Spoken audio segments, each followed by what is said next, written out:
ચોખા એ શુક્ર ગ્રહનો પ્રતિનિધિત્વ કરે છે, તેથી દરેક વ્યક્તિને શરીર, કીર્તિ, લક્ષ્મી અને તમામ ભૌતિક સુખ સુવિધા મળે છે. શુક્ર ગ્રહથી તેના લાભ મેળવવા માટે ચોખા તમારે તેને લાલ રેશમી કપડામાં બાંધીને તમારી તિજોરીમાં રાખવા જોઈએ. આવું કરવાથી મંગળવારના દિવસે બંને ગ્રહ શુક્ર અને ચંદ્ર સક્રિય થઈ જશે અને લક્ષ્મી યોગ બનશે. તેનાથી શુભ પ્રાપ્ત થશે.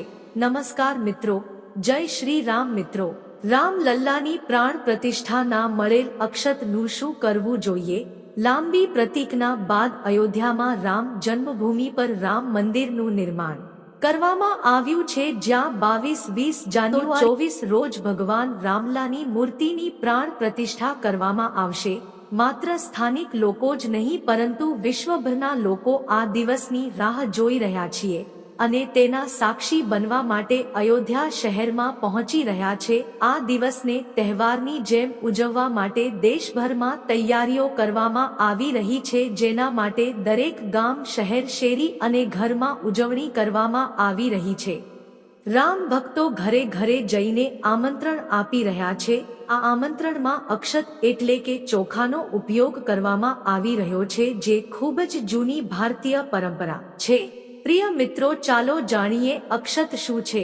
અયોધ્યાના રામ મંદિરનું નિર્માણ કાર્ય તેજ ગતિએ ચાલી રહ્યું છે. બીજી તરફ રામલાની મૂર્તિના અભિષેક સમારોહની તૈયારીઓ ચાલી રહી છે, પરંતુ વિશેષ સ્વાગત રામલાના મામાના ઘરેથી થયું છે. ભગવાનના મામાના ઘરેથી 3000 ટન સુગંધી ચોખા મોકલવામાં આવ્યા છે, જે તેમના અભિષેક પછી રામલાલાને અર્પણ કરવામાં આવશે. ભારતીય પરંપરા અનુસાર પ્રાચીન સમયમાં કોઈ પણ તહેવાર કે કાર્યક્રમ માટે એકબીજાને અક્ષત એટલે કે ચોખા આપીને લોકોને મોકલવા માટે અક્ષતનો ઉપયોગ થતો હતો. આ માટે હળદરમાં રંગેલા પીળા ચોખાનો ઉપયોગ થતો હતો. હિન્દુ ધર્મ અક્ષતનું વિશેષ સ્થાન છે અને કોઈ પૂજા, અનુષ્ઠાન કે ધાર્મિક કાર્ય અક્ષત વિના પૂર્ણ થતું નથી.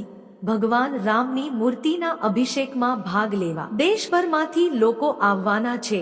આ માટે રામ ભક્તો શેરીએ ગલીએ જઈને પીળા ચોખા આપીને આ કાર્યક્રમમાં ભાગ લેવા આમંત્રણ પાઠવી રહ્યા છે. એક પરબડિયામાં પીળા ચોખા છે, જેને આમંત્રણ માનવામાં આવે છે, જે લોકોના ઘરે ભગવાન રામના અભિષેક માટે આમંત્રણ આપવામાં આવ્યું છે. ઘણા લોકો વિચારી રહ્યા છે કે આમંત્રણમાં મળેલ અક્ષત એટલે કે ચોખાનું શું કરવું જોઈએ. ધાર્મિક દ્રષ્ટિકોણથી તેનું વિશેષ મહત્વ છે અને પૂજા માટે તેનો ઉપયોગ મુખ્યત્વે પાઠ અને તિલકમાં કરવામાં આવે છે.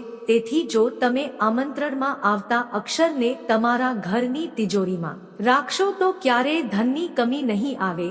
આ અક્ષતને તમે મંદિરમાં પૂજા કે પાઠ કરવામાં પણ રાખી શકો છો. તિલક લગાવતી વખતે અક્ષરનો ઉપયોગ કરવો જોઈએ, જે સીધો ભગવાનનો આશીર્વાદ માનવામાં આવે છે. ધાર્મિક માન્યતાઓ અનુસાર ચોખાનો ઉપયોગ કોઈ પણ પૂજામાં અવશ્ય કરવામાં આવે છે. હિન્દુ ધર્મમાં જો કોઈ ધાર્મિક કાર્ય દરમિયાન તિલક કરવામાં આવે તો તેમાં ચોખા પણ લગાવવામાં આવે છે. કહેવાય છે કે પીળા ચોખાનો ઉપયોગ કરવાથી દેવી દેવતાઓ જલ્દી પસંદ થાય છે. તેથી રામ લલ્લાની પ્રાણ પ્રતિષ્ઠાના શુભ અવસર પર આમંત્રિત પત્રની સાથે પીળા ચોખા પણ આપવામાં આવે છે.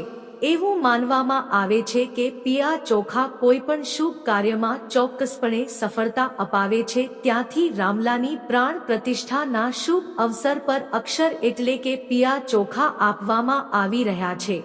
મિત્રો, તમે ચેનલ પર નવા છો તો વિડીયોને લાઈક, ચેનલને સબસ્ક્રાઇબ પણ કરી લેજો. વિશ્વના રામ ભક્તોને વિનંતી કરવામાં આવે છે કે તેઓ 22 જાન્યુઆરીના દિવસે સવારે 11 થી બપોરના 1 વાગ્યાની વચ્ચે તેમના ગામ, મહોલ્લા, કોલોનીમાં સ્થિત કોઈ પણ મંદિરમાં પડોશમાંથી રામ ભક્તોને એકત્રિત કરે અને પ્રાણ પ્રતિષ્ઠા નિહાળો અને ભજન કીર્તન કરો. ટેલિવિઝન કે કોઈ પણ પડદા પર LED સ્ક્રીન લગાવીને સમાજને અયોધ્યાનો જીવન પ્રસારણ બતાવો. સોંગ ધોની કરો, આરતી કરો, પ્રસાદ વેચવો. રામ તો ઘરે ઘરે પીળા ચોખાની સાથે એક આમંત્રણ પત્ર પણ આપી રહ્યા છે. જમાં લખ્યું છે, તમે અને તમારો પરિવાર અયોધ્યા આવો અને રામ ભગવાનના આશીર્વાદ મેળવો. જે રામ ભક્તો કોઈ કારણસર આવી શકતા નથી તેમના માટે પણ લખ્યું છે, તેઓ જ્યાં પણ હોય તેમના ઘરની સામે સાંજના સમયે દીવો પ્રગટાવો. દિવાળીના દિવસે જે રીતે દરેક વ્યક્તિ દીવો પ્રગટાવીને રોશનીનો પર્વ ઉજવે છે, તેવી જ રીતે આ દિવસની ઉજવણી કરવા અપીલ કરવામાં આવી રહી છે. ચોખા એ શુક્ર ગ્રહનો પ્રતિનિધિત્વ કરે છે, તેથી દરેક વ્યક્તિને શરીર, કીર્તિ, લક્ષ્મી અને તમામ ભૌતિક સુખ સુવિધા મળે છે. શુક્ર ગ્રહથી તેના લાભ મેળવવા માટે ચોખા તમારે તેને લાલ રેશમી કપડામાં બાંધીને તમારી તિજોરીમાં રાખવા જોઈએ.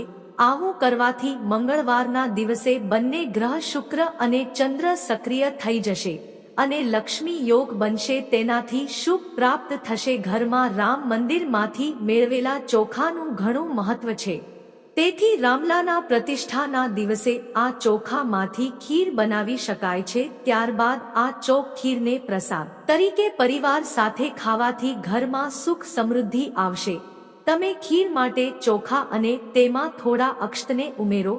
ત્યારબાદ આ ખીરને પ્રસાદ તરીકે પરિવાર સાથે ખાવા જોઈએ. આમ કરવાથી ઘરમાં સમૃદ્ધિ આવે છે.